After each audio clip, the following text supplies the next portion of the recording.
Okay બેટા, હવે આપણે શરૂ કરવું છે ઈથર સંયોજનોની બનાવટ.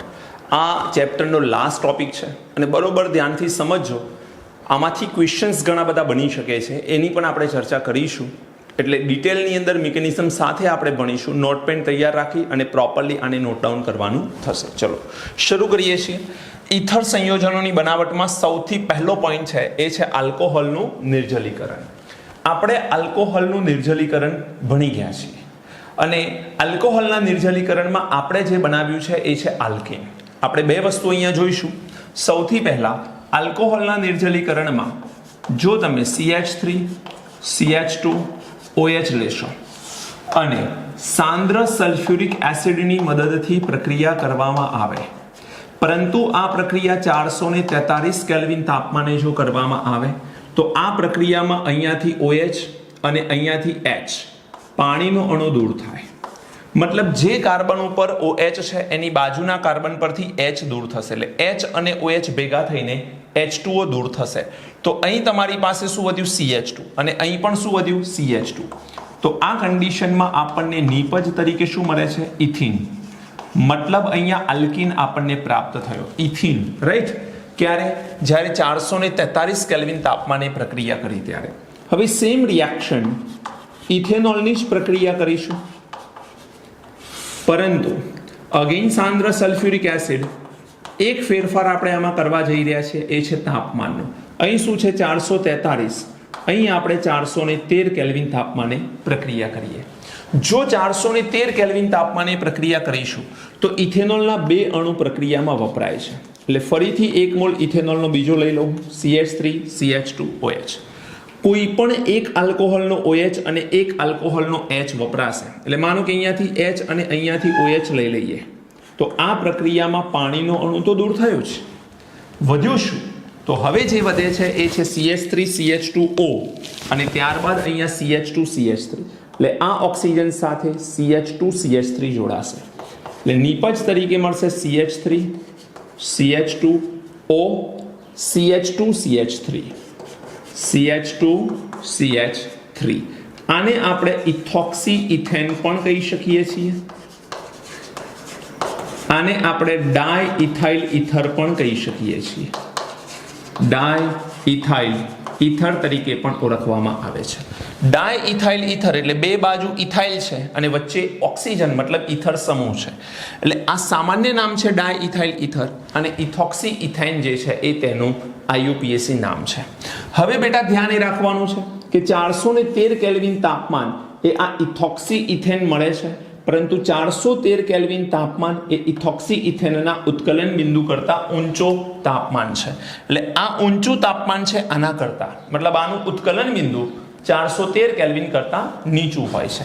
હવે એ કન્ડિશનમાં શું કરી શકાય? તો આ ઇથોક્સી ઇથેન આપણને વેપર સ્ટેટમાં મળશે, મતલબ બાષ્પ અવસ્થામાં મળશે. એને આપણે પ્રવાહીમાં કન્વર્ટ કરવો પડે. પ્રવાહીમાં કન્વર્ટ કરવા માટે આપણે કન્ડેન્સર જે 11th સ્ટાન્ડર્ડની અંદર ભણી ગયા છીએ, શીતક, એ શીતકમાંથી આપણે આ બાષ્પને પસાર કરીશું એટલે આપણને લિક્વિડ સ્વરૂપે ડાઇથાઇલ ઇથર મળશે. તો ધ્યાન એ રાખવાનું છે કે અહીં સતત એક બાજુથી ઇથેનોલ ઉમેરવામાં આવે તો બીજી બાજુથી આપણને સતત ઇથર મળી શકે એમ છે. માટે આને સતત ઇથરીકરણ તમે નામ આપી શકો છો. સતત ઇથરીકરણ તરીકે ઓળખી શકાય છે. ધ્યાન રાખજો બેટા, અહીં તો આલ્કીન મળે છે એટલે આ ઇથરમાં કાઉન્ટ નહીં થાય, પરંતુ 413 કેલ્વિન તાપમાને આપણને ઇથોક્સી ઇથેન મળે છે, ડાય ઇથાઇલ ઇથર મળે છે. એટલે આ સતત ઇથરીકરણનો એક ઇમ્પોર્ટન્ટ પોઈન્ટ છે. હવે 2 મોલ ઇથેનોલ લીધો. માનો કે ફરીથી CH3 CH2 OH લેવામાં આવે એટલે ફરીથી એકવાર હું ઇથેનોલ લઉં છું, પરંતુ આ પ્રક્રિયામાં હવે હું સાંદ્ર સલ્ફ્યુરિક એસિડ રાખી તાપમાન નીચું કરી લઉં અને તાપમાન હું 298 કેલ્વિન તાપમાન રાખી લઉં. કેટલું? 298 કેલ્વિન તાપમાન અહીંયા રાખીએ. આ કન્ડિશનમાં આ ઇથેનોલ અહીંયાથી કન્વર્ટ થાય CH3 CH2O SO3H. CH3 CH2O SO3H ethyl hydrogen sulphate કહેવામાં આવે છે. આને શું નામ આપીશું? Ethyl hydrogen sulphate. આપણને ઇથાઇલ હાઇડ્રોજન સલ્ફેટ મળે. આ પ્રક્રિયામાં પણ પાણીનો અણુ દૂર થાય. બેલેન્સ કરજો, થઈ જશે. તો 298 કેલ્વિન તાપમાને જો સાંદ્ર સલ્ફ્યુરિક એસિડ સાથે ઇથેનોલ પ્રક્રિયા કરે, ઇથાઇલ હાઇડ્રોજન સલ્ફેટ મળે છે. ધેન આફ્ટર ફરીથી એકવાર ઇથેનોલ લઈ લો, પરંતુ હવે જે પ્રક્રિયા છે એમાં સાંદ્ર સલ્ફ્યુરિક એસિડ લઈ અને તાપમાન ઓર ઘટાડી દો. માનો કે 273 કેલ્વિન તાપમાને આપણે પ્રક્રિયા કરીએ, 273 કેલ્વિન 273 કેલ્વિન જેટલા નીચા તાપમાને આપણે પ્રક્રિયા કરીએ, આને 0 અંશ સેલ્સિયસ પણ કહેવામાં આવે છે. તો આ પ્રક્રિયામાં આમાંથી H+ આ ઓક્સિજન સાથે જશે, તો અહીં આપણને મળશે CH3 CH2 OH, એક H ઓક્સિજન સાથે જોડાય, આ વીજભાર પ્લસ આવશે, એક લોન પેર અહીંયા બાકી રહેશે. હવે અહીંયાથી જ્યારે H+ અહીંયા આવે તો વધ્યું શું? HSO4-, તો આની જોડે HSO4- જોવા મળશે. તો આ પ્રકારે આપણને આ સંયોજન મળી શકે છે 273 કેલ્વિન તાપમાને પ્રક્રિયા કરવામાં આવે તો આ બેટા વાત થઈ આલ્કોહોલના નિર્જલીકરણ દ્વારા. નિર્જલીકરણ એટલે આલ્કોહોલમાંથી પાણીનો અણુ દૂર કરીએ તો ઇથર મળે છે. પરંતુ ધ્યાન રાખજો, ટેમ્પરેચર અહીં અલગ અલગ હોય તો નીપજ અહીં અલગ અલગ પ્રાપ્ત થતી હોય છે. નીપજ અહીં અલગ અલગ પ્રાપ્ત થતી હોય છે. પ્રક્રિયાને સતત ઇથરીકરણ પણ કહેવામાં આવે છે. હવે આપણે સમજવું છે આનું મિકેનિઝમ. મિકેનિઝમ મતલબ ક્રિયાવિધિ. હવે એની ક્રિયાવિધિ બહુ જ સિમ્પલ છે. ક્રિયાવિધિમાં 2 થી 3 પોઈન્ટ એવા છે જે તમારે ધ્યાન રાખવાના છે. જેમાં સૌથી પહેલો પોઈન્ટ યાદ રાખવાનો છે કે આ પ્રક્રિયા એક SN2 પ્રક્રિયા છે. હું જે પોઈન્ટ લખું છું એ પોઈન્ટ યાદ રાખજો, MCQ માટે ખૂબ મહત્વના છે. આ એક SN2 પ્રક્રિયા છે. ઘણા વિદ્યાર્થીઓને આ પ્રશ્ન થાય કે SN2 શું છે? તો બેટા હેલો આલ્કેન હેલો એરિનમાં જો તમે જીઓસીમાં નથી ભણ્યા તો હેલો આલ્કેન હેલો એરિનની અંદર SN1 અને SN2 બંને ભણવાની થશે. અત્યારે યાદ રાખો SN2. હું થોડીક વાત કરીશ પ્રક્રિયા દરમિયાન કે SN2 શું છે, બરોબર? પરંતુ ધ્યાન રાખો કે સતત ઇથરીકરણ, આલ્કોહોલના નિર્જલીકરણથી મળતો ઇથર એ SN2 પ્રક્રિયા છે. આ ધ્યાન રાખવાનું. આની અંદર કોઈ પણ પ્રકારનો કાર્બોકેટાયન બનતો નથી. એટલે ઘણા બધા વિદ્યાર્થીઓ આમાં કન્ફ્યુઝ હોય છે, તો હું એ પણ સાબિત કરીશ કે આમાં કોઈ કાર્બોકેટાયનનું નિર્માણ થતું નથી. કાર્બોકેટાયનની આમાં કોઈ જ જરૂર છે નહીં. અને SN2 પ્રક્રિયા એને કહેવાય કે જેની અંદર કાર્બોકેટાયન ક્યારેય પણ બનતો નથી. આમાં Nu- એટલે કે ન્યુક્લિયોફિલિક રિએજન્ટ જોડાશે, પરંતુ બિલકુલ ઓપોઝિટ સાઈડથી જોડાશે. એટલે Nu- જે છે એનું જોડાણ વિરુદ્ધ દિશાએથી થશે. Nu- નું જોડાણ ક્યાંથી થશે? વિરુદ્ધ દિશાએથી થશે. અને આ પ્રક્રિયાનો પ્રક્રિયા ક્રમ અથવા પ્રક્રિયા વેગ એ પ્રાથમિક આલ્કોહોલની સૌથી વધારે, દ્વિતીયકની ઓછી અને તૃતીયક આલ્કોહોલની સૌથી ઓછી છે. આ 4 પોઈન્ટ બેટા તમારા દિમાગમાં હોવા જોઈએ. આ 4 પોઈન્ટને હું અહીંયા સાબિત કરીશ કે શા માટે આ ઇમ્પોર્ટન્ટ છે. સૌથી પહેલો તબક્કો આપણે શું ભણી રહ્યા છીએ? મિકેનિઝમ. મિકેનિઝમની અંદર સૌથી પહેલા ઇથેનોલના અહીં કેટલા અણુ છે? 2. આપણે જેમાં ઇથર બન્યો છે એનું મિકેનિઝમ ભણીએ છીએ, એટલે આપણે આનું મિકેનિઝમ ભણવાનું છે. તો ઇથેનોલના અહીં 2 અણુ છે. પહેલા 1 મોલ ઇથેનોલ સલ્ફ્યુરિક એસિડના H+ આયન સાથે જોડાશે. તો અહીં આપણે લખીએ છીએ H2SO4 નું આયનીકરણ, એટલે એ બનાવે H+ અને HSO4-. તો આ H+ નો હવે આપણે યુઝ કરીશું. કોની સાથે? તો CH3 CH2 OH ઓક્સિજન પાસે અહીંયા લોન પેર છે અને H+ અહીંયા જોડાશે. જેવો H+ જોડાશે આ લોન પેર જે છે આ H+ ને મળશે, એટલે અહીં આપણી પાસે એક પદાર્થ મળશે CH3 CH2 OH H oxygen ઉપર લોન પેર અને અહીં વીજભાર શું આવશે? પ્લસ આવશે. અન્ડરસ્ટુડ? તો આ સૌથી પહેલી પ્રક્રિયા થઈ. હવે આ પ્રક્રિયાને આપણે બીજા 1 મોલ ઇથેનોલ સાથે લઈશું. પ્રક્રિયામાં અહીં 2 મોલ ઇથેનોલ છે, જેમાંથી 1 મોલ ઇથેનોલનો યુઝ કર્યો. હજુ આપણી પાસે બીજો 1 મોલ ઇથેનોલનો છે, તો અહીં લઈશું CH3 CH2 OH ethanol plus આપણી પાસે આ ઘટક છે એનો પણ યુઝ કરીશું. CH3 CH2 OH H oxygen ઉપર લોન પેર અને અહીંયા પ્લસ છે. હવે આ પ્રક્રિયામાં શું થાય સમજો, એક સાથે બે કામ થશે. અહીંથી બંધ તૂટશે એટલે આ ઇલેક્ટ્રોન ઓક્સિજન તરફ જશે. એટલે મોટા ભાગના વિદ્યાર્થીઓ શું માની લે કે અહીંથી બંધ તૂટે, અહીંયા ઇલેક્ટ્રોન જાય એટલે આ કાર્બન ઉપર ધન વીજભાર આવે, મતલબ કાર્બોકેટાયન બની ગયું. જ્યારે મેં અહીંયા લખ્યું છે કાર્બોકેટાયન બનતો નથી. બેટા ધ્યાન રાખજો કે જેવો અહીંથી બંધ તૂટે છે એ તરત જ આ ઓક્સિજનના ઇલેક્ટ્રોન પેર આ કાર્બનને મળે છે. એટલે આ બંને જોડે કામ થાય છે. મતલબ અહીંથી બંધનું તૂટવું અને ઇલેક્ટ્રોનનું ઓક્સિજન તરફ જવું અને ઓક્સિજન ઇલેક્ટ્રોન પેર કાર્બનને આપી બંધ બનાવે, આ બંને ઘટના એક સાથે થાય. હા, પાર્શલ ધનવીજભાર આવશે પણ એ ધનવીજભાર તરત આ ઇલેક્ટ્રોન વડે સંતોષાઈ જશે. ખ્યાલ આવે છે? એટલે અહીં તમારે ધ્યાન રાખવાનું, બે સ્ટેપ નથી. અહીંથી આ બંધ તૂટી પાણીનો અણુ દૂર થાય એટલે આ કાર્બોકેટાયન બને અને ત્યારબાદ આને જોડવાનું, એવું નથી કરવાનું. એક સાથે આલ્કોહોલનો ઓક્સિજન ઇલેક્ટ્રોન પેર કાર્બનને આપશે, અહીંથી બંધ તૂટી આ ઓક્સિજન પર ઇલેક્ટ્રોન પેર જશે. આ બંને કામ એક સાથે થાય છે એટલે અહીં કાર્બોકેટાયનનું નિર્માણ પોસિબલ નથી. તો આ ઘટનાની અંદર આપણી પાસે પ્રોડક્ટ શું મળે એ જોઈએ. હવે બીજી વસ્તુ, આને આપણે વેગ નિર્ણાયક તબક્કો કહીશું. શું કહીશું? વેગ નિર્ણાયક તબક્કો. કારણ કે આ ધીમો તબક્કો હોય છે. કેવો તબક્કો હોય છે? ધીમો તબક્કો. આ પ્રક્રિયામાં કેટલા અણુ વપરાય છે? 2. અને 2 અણુ વપરાતા હોવાથી આને આપણે SN2 તરીકે ઓળખીએ છીએ. આ પ્રક્રિયાને SN2 કહેવાય. વેગ નિર્ણાયક તબક્કો છે એની જ પ્રક્રિયા જોવાની છે, એનો જ તબક્કો જોવાનો છે. એ શું કરી રહી છે એના ઉપરથી આખી પ્રક્રિયાને ડિઝાઇન કરવામાં આવે છે. એટલે આ પ્રક્રિયાને SN2 કેમ કહે છે? કારણ કે અહીં આપણે જે 2 ઘટકો લઈ રહ્યા છીએ એ 2 ઘટકોના પરિણામે આપણને પ્રોડક્ટ મળે છે. 2 ઘટકો જો પ્રક્રિયામાં ભાગ લેતા હોય વિસ્થાપન પ્રક્રિયામાં તો એને SN2 કહેવાય. તો આ SN2 છે. અહીંથી ઓપોઝિટ સાઈડથી આ એટેક થઈ રહ્યું છે. જુઓ, એટલે અહીં લખ્યું છે Nu- નું જોડાણ વિરુદ્ધ દિશાએથી થાય. OH અને H એટલે કે પાણીનો અણુ જે દિશાથી દૂર થઈ રહ્યો છે એનાથી વિરુદ્ધ દિશાએથી એટેક થઈ રહ્યું છે, જોઈ શકો છો.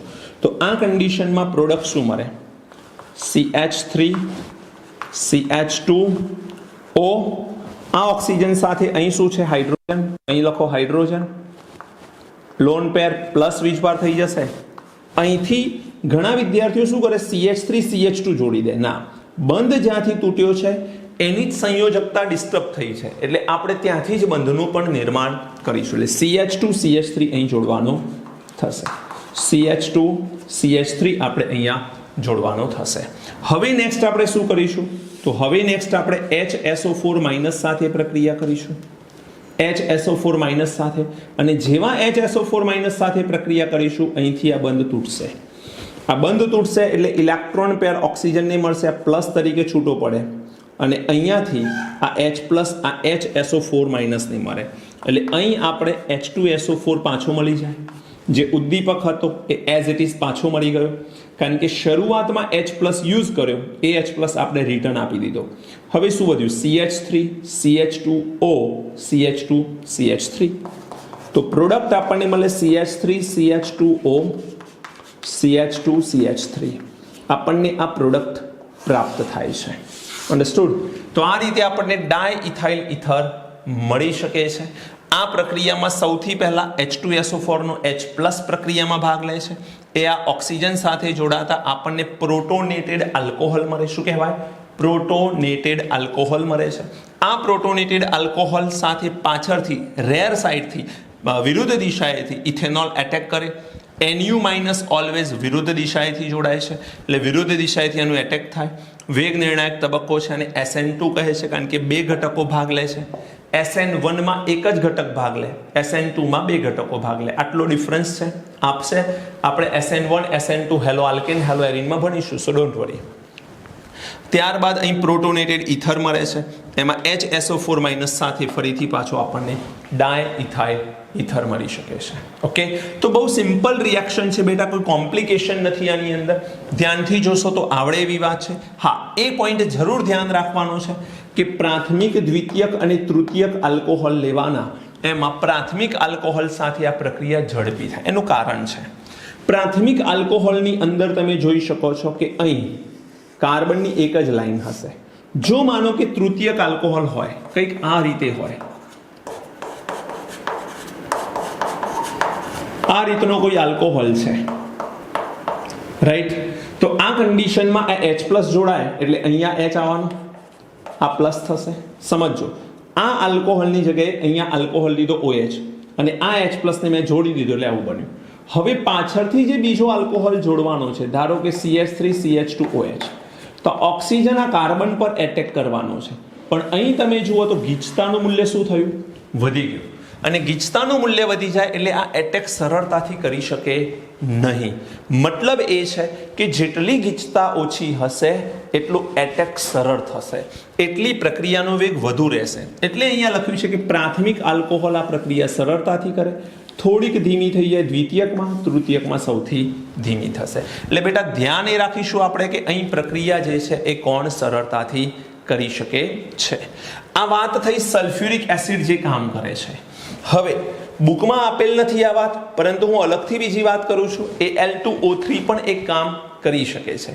ઓકે, તો એ પણ આપણે સમજી લઈએ. તમે નોટ ડાઉન કરી લો આટલો ભાગ. મારે Al2O3 માટે આટલા ભાગની જરૂર છે. ઝડપથી 1 મિનિટ પોઝ કરી દો અને ત્યારબાદ આટલો પોઈન્ટ લખી દો, પછી હું Al2O3 ની વાત કરું તમને.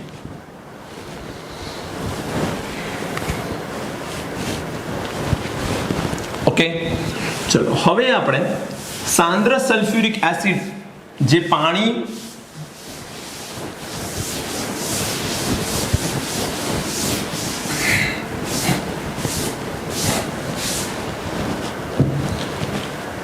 સાંદ્ર સલ્ફ્યુરિક એસિડ જે પાણી શોષવાની ક્ષમતા ધરાવે એને શું કર્યું? તો પાણીનો અણુ દૂર કરી નિર્જલીકરણ આપી અને આપણને ઈથર આપ્યો. એવી જ રીતે Al2O3 પણ ભેજ શોષક પદાર્થ છે. આ પ્રક્રિયામાં CH3 CH2OH લઈ લો, અહીં તમે Al2O3 લઈ લો અને આ પ્રક્રિયા 523 કેલ્વિન તાપમાને કરો. કેટલા તાપમાને? 523 કેલ્વિન તાપમાને. તો આમાં પણ ઇથેનોલના 2 અણુ યુઝ થતા હોય છે અને ઇથેનોલના 2 અણુ યુઝ થાય એટલે અહીંયાથી OH અને અહીંયાથી H, ગમે તે અહીંયાથી OH લો, અહીંયાથી H લો, કોઈ વાંધો નથી. તો અહીં પાણીનો અણુ દૂર થશે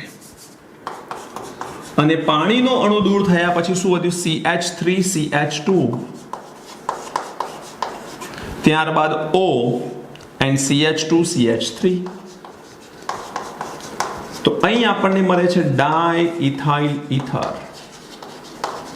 જેને ઇથોક્સી ઇથેન તરીકે પણ ઓળખવામાં આવે, જે હાલ આપણે વાત કરી એ પ્રમાણે. તો અહીં Al2O3 દ્વારા પણ આ કામ થતું હોય છે. પરંતુ એક પોઈન્ટ યાદ રાખજો, આ જ પ્રક્રિયા Al2O3 સાથે જ કરવામાં આવે, પરંતુ જો હું ટેમ્પરેચરની ચેન્જ કરી લઉં, 623 કેલ્વિન ટેમ્પરેચર કરી લઉં, તો શું થશે? તો અહીંયાથી OH અને બાજુના કાર્બન પરથી H, એમ પાણીનો અણુ દૂર થશે એટલે આ કાર્બન પર હાઇડ્રોજન વધ્યા 2 અને અહીં કાર્બન પર પણ 2 હાઇડ્રોજન વધ્યા. તો અહીં ડબલ બોન્ડ આવશે અને નિપજ તરીકે આપણને શું મળશે? ઇથિન મળશે. નિપજ તરીકે ઇથિન મળે એટલે ડાઇઇથાઇલ ઈથર મળ્યો અને અહીં નિપજ તરીકે ઇથિન મળે છે. તો ફરક સમજો બેટા, જેમ આપણે સલ્ફ્યુરિક એસિડ સાથે કામ કર્યું એક્ઝેક્ટલી એવી જ રીતે Al2O3 પણ આલ્કીન પણ આપી શકે છે અને ઈથર પણ આપી શકે. ફરક શાનો છે? ટેમ્પરેચરનો. તો આ છે તમારી એક બનાવટ, એને કહીશું આલ્કોહોલના નિર્જલીકરણથી ઈથરની બનાવટ. આ 4 મુદ્દા ખૂબ મહત્વના છે, ધ્યાન રાખજો. એ પણ સમજાવ્યું કે પ્રાથમિક, દ્વિતીયક અને તૃતીયકમાં પ્રાથમિકનો વેગ શા માટે વધુ હોય છે. આ પ્રક્રિયા SN2 છે, આમાં કોઈ કાર્બોકેટાઇન બનતું નથી. કાર્બોકેટાઇન ન બને એટલે એની સ્થિરતાનો પોઈન્ટ અહીં આવશે નહીં. હાઇડ્રોજન શિફ્ટિંગ, મિથાઇલ શિફ્ટિંગ, ફિનાઇલ શિફ્ટિંગ, આવું કંઈ જ નહીં થાય SN2 ની અંદર. આ ખાસ ધ્યાન રાખજો. ઓકે, નોટ કરો. પછી આપણે ઓર એક પ્રક્રિયા ભણવી છે, વિલિયમસન સંશ્લેષણ. પહેલા નોટ કરી લો આને. ચલો બેટા, હવે સેકન્ડ પ્રોસેસ આપણે ભણવી છે ઈથરના સંશ્લેષણ માટેની કે ઈથરની બનાવટ માટેની, અને ઇમ્પોર્ટન્ટ પ્રોસેસ છે. બોર્ડ એક્ઝામિનેશન માટે પણ એટલી જ મહત્વની છે. નામ છે વિલિયમસન સંશ્લેષણ. હવે વિલિયમસન સંશ્લેષણ શું છે? તો યાદ રાખજો, આના દ્વારા આપણે સાદા અને મિશ્ર ઇથરનું નિર્માણ કરી શકીએ છીએ. સાદા અને મિશ્ર ઇથર એટલે શું? તો આપણે જાણીએ છીએ કે ઓક્સિજનની બે બાજુ આલ્કાઇલ સમૂહ હોય એને આપણે ઇથર કહીએ. હવે જો ઓક્સિજનની બંને બાજુ સમાન સમૂહ આવેલા હશે તો એને સાદો ઇથર, અને ઓક્સિજનની બંને બાજુ અસમાન ઇથર આવેલા હશે તો એને આપણે મિશ્ર ઇથર કહીશું. એટલે સેકન્ડ નંબરનું ઓપ્શન છે મિશ્ર ઇથર છે અને પ્રથમ નંબરનું ઓપ્શન છે સાદો ઇથર છે. એટલે આ પ્રક્રિયામાં આપણે આને સાદો અને મિશ્ર ઇથર એવું કહીશું. હવે સાદા અને મિશ્ર ઇથરની અંદર પ્રક્રિયા કરવા માટે સૌથી પહેલા આપણી પાસે આલ્કાઇલ હેલાઇડ હોવો જોઈએ. ધ્યાન રાખજો. એટલે સૌથી પહેલો પોઈન્ટ આપણી પાસે શું હોવું જોઈએ? તો R1X આલ્કાઇલ હેલાઇડ. R1 નો મતલબ એ છે કે કોઈ પણ આલ્કાઇલ સમૂહ અહીંયા આવેલો હશે, ચાહે મિથાઇલ હોય, ઇથાઇલ હોય, પ્રોપાઇલ, કોઈ પણ આલ્કાઇલ સમૂહ અહીંયા હોવો જોઈએ. આ આલ્કાઇલ હેલાઇડની પ્રક્રિયા આપણે કોની સાથે કરીશું? તો આપણે સોડિયમ આલ્કોક્સાઇડ સાથે આની પ્રક્રિયા કરીશું. એટલે R2O- Na+ સોડિયમ અને આ છે આલ્કોક્સાઇડ. તો સોડિયમ આલ્કોક્સાઇડ સાથે આની પ્રક્રિયા, અને અહીં આપણે ડ્રાય ઇથર લેવાનો, જેને આપણે કહીશું સૂકો ઇથર. સૂકો ઇથર લઈને આપણે આ પ્રક્રિયા કરવાની થશે. સૂકા ઇથરની મદદથી સોડિયમ આલ્કોક્સાઇડ અને આલ્કાઇલ હેલાઇડ સાથેની પ્રક્રિયાથી ઇથર મળે છે. આ પ્રક્રિયાને વિલિયમસન સંશ્લેષણ તરીકે ઓળખવામાં આવે છે.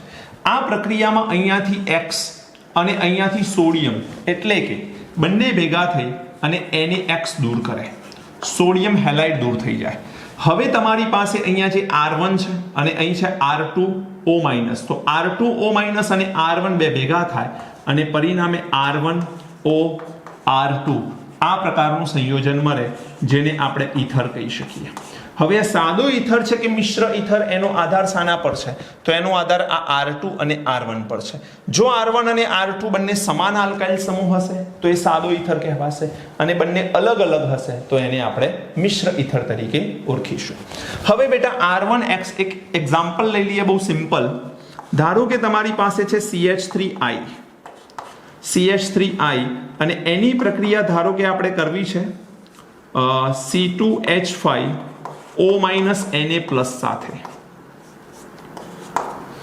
આ પ્રક્રિયા શુષ્ક ઇથર, સૂકો ઇથર કહીએ, શુષ્ક ઇથર કહીએ, શુષ્ક ઇથરની મદદથી કરવામાં આવે છે. તો અહીંથી આ બંધ તૂટશે એટલે આ I- અને અહીંયાથી Na+, આ બંને ભેગા થઈ દૂર શું કરશે? Na. સોડિયમ આયોડાઇડ દૂર થશે, Na દૂર થશે. વધ્યું શું? C2H5O અને અહીં શું છે? CH3.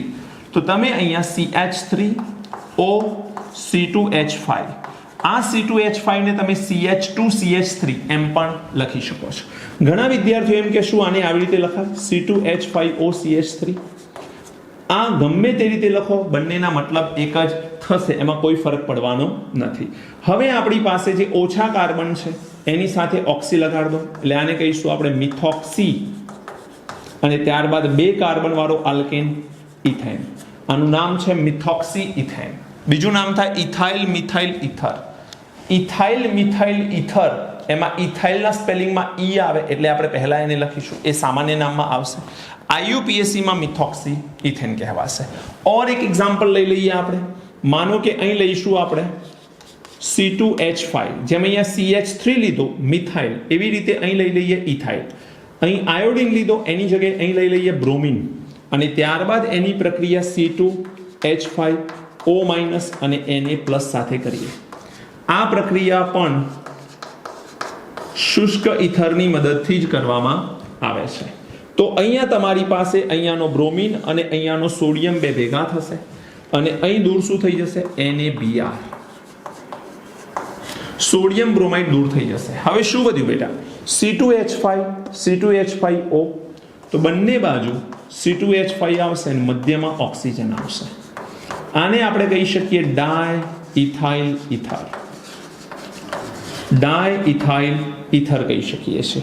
આ છે ઇથોક્સી ઇથેન. ઇથોક્સી ઇથેન કહેવામાં આવે છે. ઓકે, તો આ પ્રક્રિયાને વિલિયમસન સંશ્લેષણ કહેવામાં આવે છે. અહીંથી એક તરફથી એટેક થશે ન્યુક્લિયોફિલિકનું અને બીજી તરફ આ લિવિંગ ગ્રુપ છે આયોડિન દૂર થશે અને આ જોડાશે. એની મિકેનિઝમમાં સમજાવું છું જેથી ખ્યાલ આવશે, પણ આ પણ એક SN2 પ્રક્રિયા છે, યાદ રાખજો. વિલિયમસન સંશ્લેષણ પણ એક પ્રકારની SN2 પ્રક્રિયા છે. ઇમ્પોર્ટન્ટ ક્વેશ્ચન પૂછાય છે. SN2 રિએક્શન આને કહેવામાં આવે છે. હવે બેટા આનું મિકેનિઝમ સમજીએ. ક્રિયાવિધિ ખૂબ સરળ છે. ક્રિયાવિધિ આની સમજવી. ક્રિયાવિધિની અંદર સૌથી પહેલો પોઈન્ટ શું આવશે? તો સૌથી પહેલા આમાંથી કોઈ પણ એક પદાર્થ તમારે લેવાનો થાય. માનો કે આપણે આની પ્રક્રિયા સમજવી છે. હવે આ પ્રક્રિયા સમજવા માટે આપણે આનું શું કરીશું? આયનીકરણ. તો અહીં આવશે C2H5O- અને Na+. હવે જેવું આનું આયનીકરણ થશે એટલે અહીંથી Na+ દૂર થઈ જશે. વધશે શું? C2H5O- અને Na+. C2H5O- અને Na+, મતલબ Na+ અહીંયા અલગ થઈ ગયો. હવે આપણે આ ઘટકનો યુઝ કરવાનો થશે, એટલે કે આપણી પાસે ઇથોક્સાઇડ આયન છે જેનો આપણે યુઝ કરીશું. તો બીજા તબક્કાની અંદર આપણે શું લેવાનું? આ ઇથોક્સાઇડ આયન લેવાનું, C2H5O-. ધ્યાન એ રાખવાનું કે આ જે આયન બને છે આલ્કોક્સાઇડ આયન, જનરલ ફોર્મમાં લખું તો R1O-. તો આ જે મળે છે આલ્કોક્સાઇડ આયન એ સ્ટ્રોંગ ન્યુક્લિયોફિલિક આયન છે, ખૂબ જ પ્રબળ ન્યુક્લિયોફિલિક આયન છે, ધ્યાન રાખજો. મતલબ આ એક કેન્દ્રાનુરાગી આયન છે, પ્રબળ કેન્દ્રાનુરાગી આયન. હવે આ પ્રબળ કેન્દ્રાનુરાગી આયન શું કરશે? તો તમારી પાસે આપણે આનું મિકેનિઝમ ભણી રહ્યા છીએ. તો મિથાઇલ આયોડાઇડ છે, ચલો મિથાઇલ આયોડાઇડ લઈ લો. મિથાઇલ આયોડાઇડ સાથે પ્રક્રિયા થશે. કોની મદદથી? શુષ્ક ઈથરની મદદથી. આ પ્રક્રિયા SN2 કહેવાશે. કેમ SN2 કહેવાય બેટા? કારણ કે બે ઘટકો પ્રક્રિયામાં ભાગ લે છે, વિસ્થાપન પ્રક્રિયા છે. હવે અહીંથી આ જે ઓક્સાઇડ આયન છે એ આ મિથાઇલ ઉપર એટેક કરશે. તો અહીં આ આયોડિન દૂર જવાનો પ્રયત્ન કરશે, એક તરફા ઓક્સાઇડનું જોડાણ થવાનો પ્રયત્ન થશે. તો અહીં કંઈક આ બધું જ એક સાથે થતું હોય છે, એટલે C2H5O, ત્યારબાદ CH3 અને ત્યારબાદ I. આ એક ઇન્ટરમીડિયેટ જેવું મળે છે આપણને. એકચ્યુઅલી આને ઇન્ટરમીડિયેટ પણ આપણે કહી શકતા નથી, પણ આ એક થતી એટેક ઘટના હું બતાવી રહ્યો છું કે ઓક્સિજન એ મિથાઇલ ઉપર એટેક કરે છે અને આયોડિન મિથાઇલનો સાથ છોડીને દૂર થાય છે. એટલે કે અહીં આ બંધ તૂટવાનો પ્રયત્ન થાય છે, અહીં આ બંધ બનવાનો પ્રયત્ન થાય છે. હવે આ O, આ પ્લસ, આ માઇનસ. સમજવા જેવી વાત એ છે, આ માઇનસ છે, આ દૂર થશે એટલે માઇનસ થશે, આ પ્લસ થશે.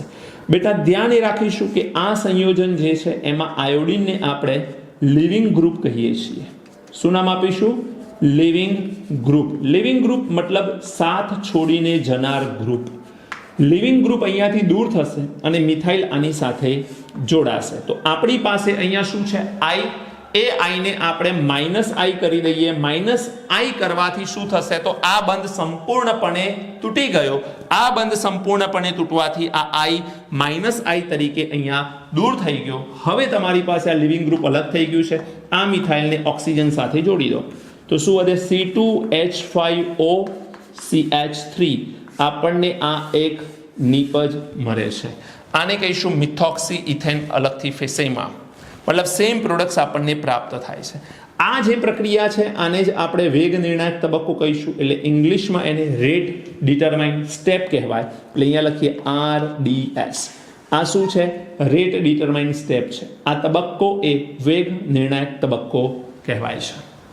ઓકે, હવે બેટા સમજો કે આ જે છે ન્યુક્લિયોફિલિક આયન એ જે કાર્બન પર એટેક કરે છે એ કાર્બન ઉપર ગીચતાનું મૂલ્ય કેવું છે? ખૂબ જ ઓછું છે. અને પરિણામે ગીચતાનું મૂલ્ય ઓછું હોવાના કારણે આ ઓક્સિજન આસાનીથી આ મિથાઇલ ઉપર એટેક કરી શકે છે. નહીં તો પ્રોબ્લેમ શું થશે? જો આ મિથાઇલ વધારે ગીચતા ધરાવતો હોય તો ઓક્સિજન આના પર સરળતાથી એટેક નહીં કરી શકે. મતલબ કે અહીંયા મિથાઇલ આયોડાઇડમાં અવકાશીય અવરોધ ઓછો હોવો જોઈએ. યાદ રાખજો, આલ્કાઇલ હેલાઇડ જે લઈએ છીએ આપણે, આ આલ્કાઇલ હેલાઇડમાં અવકાશીય અવરોધ ઓછો હોવો જોઈએ. ખૂબ મહત્વનો પોઈન્ટ છે આ. ઉદાહરણ આપું જુઓ, તમને ધ્યાનથી સમજજો વાતને. ધારો કે એક ક્વેશ્ચન બનાવીએ આપણે કે ભાઈ આપણી પાસે છે કોઈક CH3O રાઈટ, CH3O અથવા C2H5O જ લઈ લઈએ. ચલો C2H5O, પરંતુ અહીં મારે પ્રક્રિયા કરવી છે CH3C, ઉપરની તરફ CH3, અહીં CH3 અને અહીં I છે. તો આ બંને ભેગા થઈને પ્રક્રિયા કરશે તો પ્રક્રિયામાં શું થશે? તો એકચ્યુઅલી જ્યારે પણ શુષ્ક ઇથરની મદદથી આ પ્રક્રિયા કરવામાં આવે, આ પ્રક્રિયા લગભગ ન થાય. કેમ ન થાય એનું કારણ સમજો. આ O- છે એ એટેક કરવાનો છે આ કાર્બન ઉપર, અને આ છે લિવિંગ ગ્રુપ એ દૂર થવાનું. પણ અહીં તમે જુઓ તો જે કાર્બન પર એટેક કરવાનો છે એ કાર્બનની 3 બાજુ મિથાઇલ સમૂહ છે. એટલે અહીં આપણે જોઈએ તો શું વધુ છે? તો અહીંયા વધારે છે અવકાશીય અવરોધ. અવકાશીય અવરોધ વધુ છે. અવકાશીય અવરોધ વધુ હોવાથી આ ઓક્સિજન આ કાર્બન પર સરળતાથી એટેક કરી શકતો નથી, માટે આ પ્રક્રિયા થઈ શકશે નહીં. એટલે આપણે એક કન્ક્લુઝન પર અહીંયા એ પહોંચી રહ્યા છીએ કે આલ્કાઇલ હેલાઇડમાં અવકાશીય અવરોધ ઓછો હોવો જોઈએ. એક ઉદાહરણ આપું બીજું જુઓ, જેનાથી કદાચ વધારે સારી રીતે તમને સમજ પડશે કે R1X અને R2O Na+, આ બંને જ્યારે વિલિયમસન સંશ્લેષણ કરે તો અહીંયા આપણે લખી શકીએ કે ગમે તે આલ્કાઇલ સમૂહ ચાલશે. ગમે તે આલ્કાઇલ સમૂહ ચાલશે, પરંતુ અહીં એ અવકાશીય અવરોધ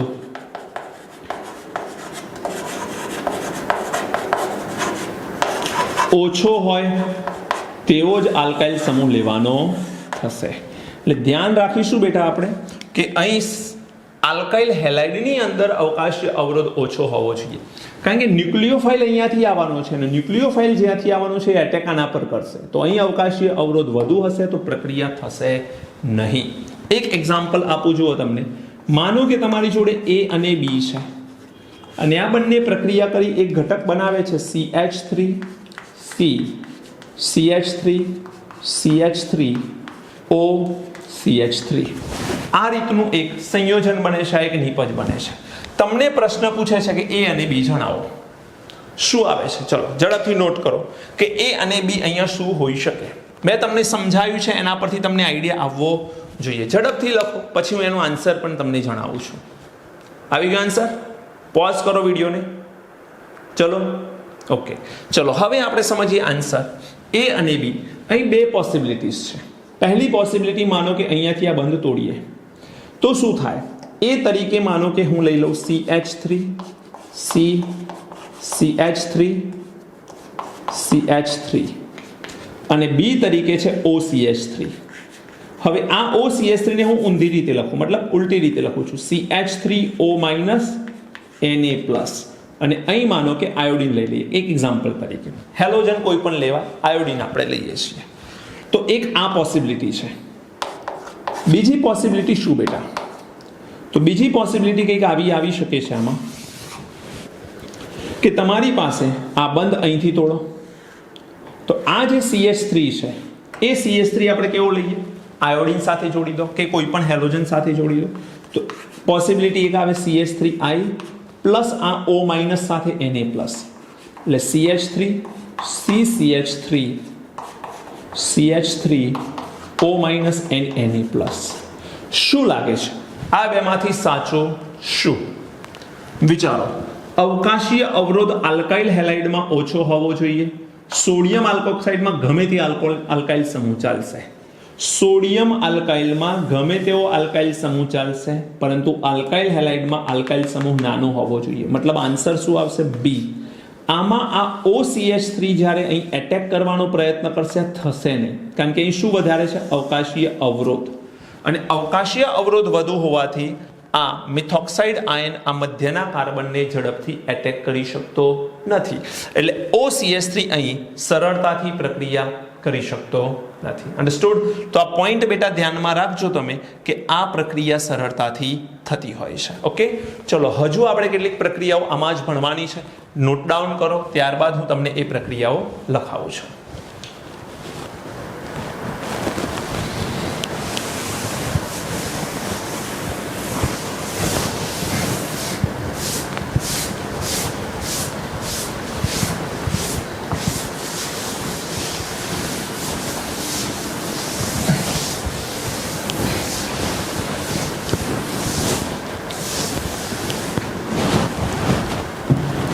જો બેટા, હવે અહીં જે આપણે પ્રક્રિયા ભણ્યા કે CH3 CCH3 ત્રણ બાજુ છે, I છે, CH3O Na+ છે, તો આ પ્રક્રિયા આ રીતે તો થવાની નથી અને આ નીપજ આપણને મળવાની નથી. તો નીપજ શું મળી શકે એની વાત કરીએ.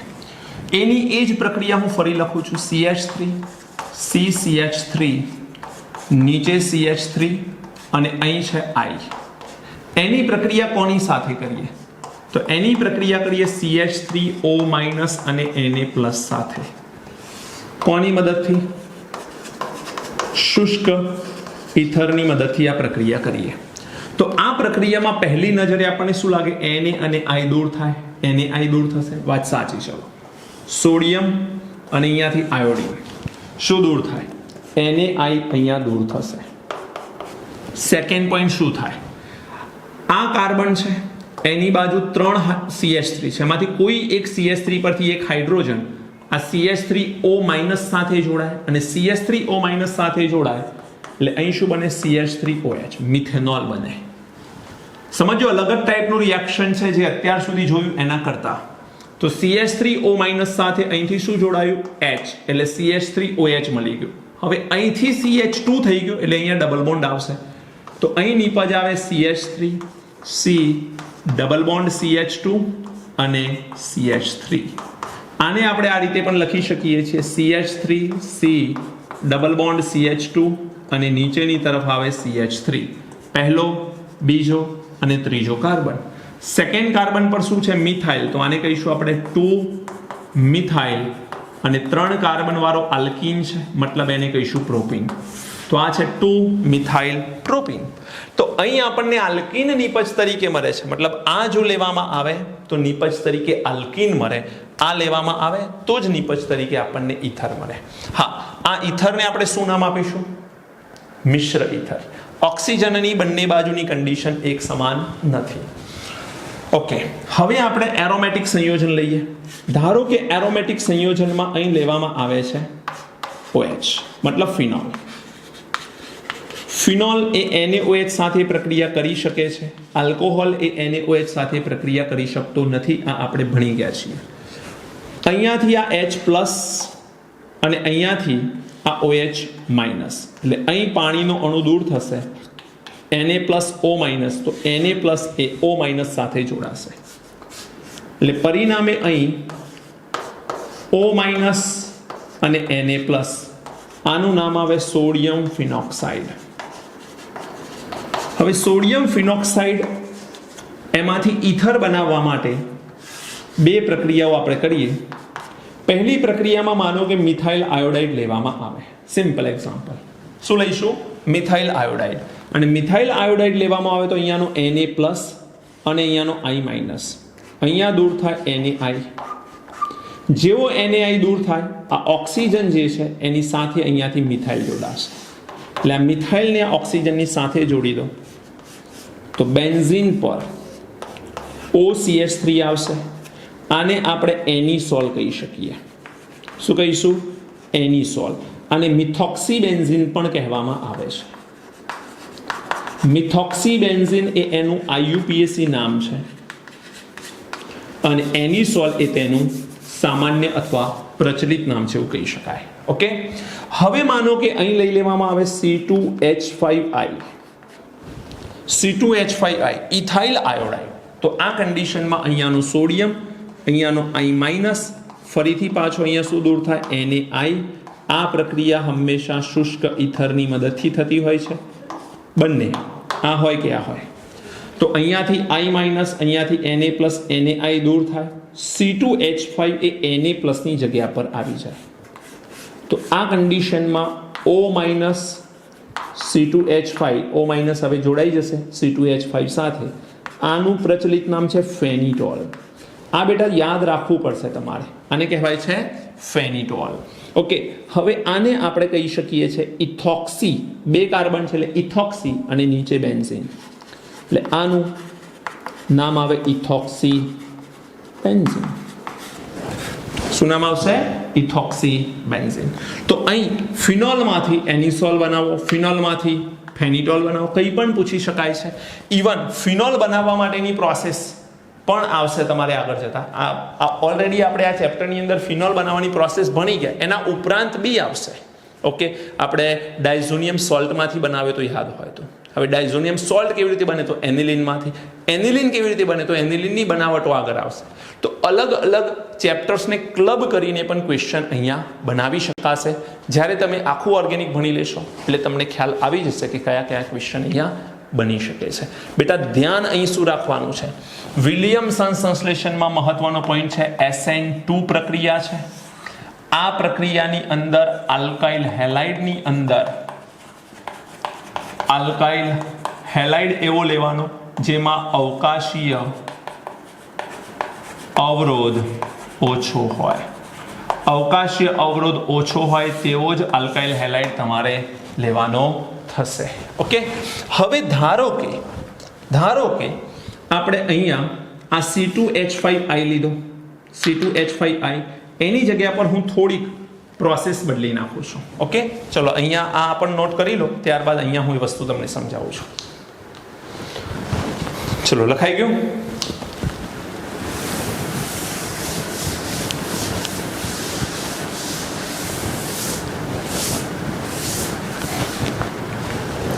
જો હું શું કહેવા માંગુ છું, માનો કે તમારી પાસે અહીં બેન્ઝીન છે અને ઉપર છે હેલોજન.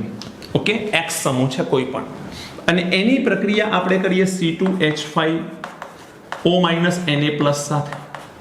તો આપણને શું વિચાર આવે કે અહીંયાથી આ X- અને આ Na+, NaX દૂર થઈ જશે અને ત્યારબાદ અહીં આપણને નીપજ મળે બેન્ઝીન પર OC2H5. અહીંથી આ સોડિયમ અલગ થયો તો OC2H5 બેન્ઝીન પર આવી જાય એટલે અહીંયા આપણને ફરી પાછું શું મળે? ફેનિટોલ. આવું નહીં થાય. આ પ્રક્રિયા નહીં થાય. શા માટે નહીં થાય? એનું કારણ છે કે આ હેલોજન જે છે એની ઉપર લોન પેર હોય. લોન પેર હોય એટલે રેઝોનન્સ થાય અને સંસ્પંદનની અંદર અહીંયા ડબલ બોન્ડ બનશે. એટલે આ બેન્ઝીન અને હેલોજન વચ્ચે ડબલ બોન્ડ હોય. આ બંનેને તોડવો એ મુશ્કેલ હોય છે. એટલે ધ્યાન રાખજો, હેલો એરિન સંયોજનો SN2 પ્રક્રિયા આપતા નથી. હેલો એરિન સંયોજનો એ SN2 પ્રક્રિયા આપતા નથી. અહીં પાર્શિયલ ડબલ બોન્ડ થશે. ડબલ બોન્ડ હોય નહીં બેટા, પણ અબંધકારક ઇલેક્ટ્રોન યુગ્મ જે આવેલા છે સંસ્પંદન કરશે એટલે બેન્ઝીન અને હેલોજન વચ્ચે દ્વિબંધ થાય અને દ્વિબંધ થવાથી એવું કહી શકાય કે તે SN2 પ્રક્રિયા આપશે નહીં. તો ધ્યાન રાખીશું આપણે, હેલો એરિન સંયોજનો SN2 આપતા નથી, મતલબ આ પ્રોસેસ પોસિબલ નથી. એમાં આ રીતે જ આગળ વધવું પડે. ટૂંકમાં હેલો આલ્કેનમાં આલ્કાઇલ સમૂહ શક્ય એટલો ઓછો અવકાશી અવરોધવાળો હોવો જોઈએ, તો જ આ પ્રક્રિયા ઝડપથી થાય છે. ઓકે, તો અહીં તમારી આ થઈ ઇથરની બનાવટ. હજુ આપણે ફ્રીડલ ક્રાફ્ટ, નાઇટ્રેશન, બ્રોમિનેશન આ બધું જોવાનું છે, તો એ પણ આપણે સમજીશું પ્રક્રિયાઓની અંદર. આપણે ફ્રાઇસ પુનઃવિન્યાસ પ્રક્રિયા જોવાની છે જે ખૂબ ઇમ્પોર્ટન્ટ રોલ પ્લે કરે છે, પણ એ જોઈએ છીએ આપણે નેક્સ્ટ લેક્ચરની અંદર. ત્યાં સુધી તમે આ નોટ ડાઉન કરી લો, તૈયાર કરી લો. One of the most important topic છે. ઓકે, મળીએ છીએ નેક્સ્ટ લેક્ચરમાં. ત્યાં સુધી વ્યવસ્થિત આને લખી નોટ ડાઉન કરી તૈયારી કરી લો. All the best. God bless you.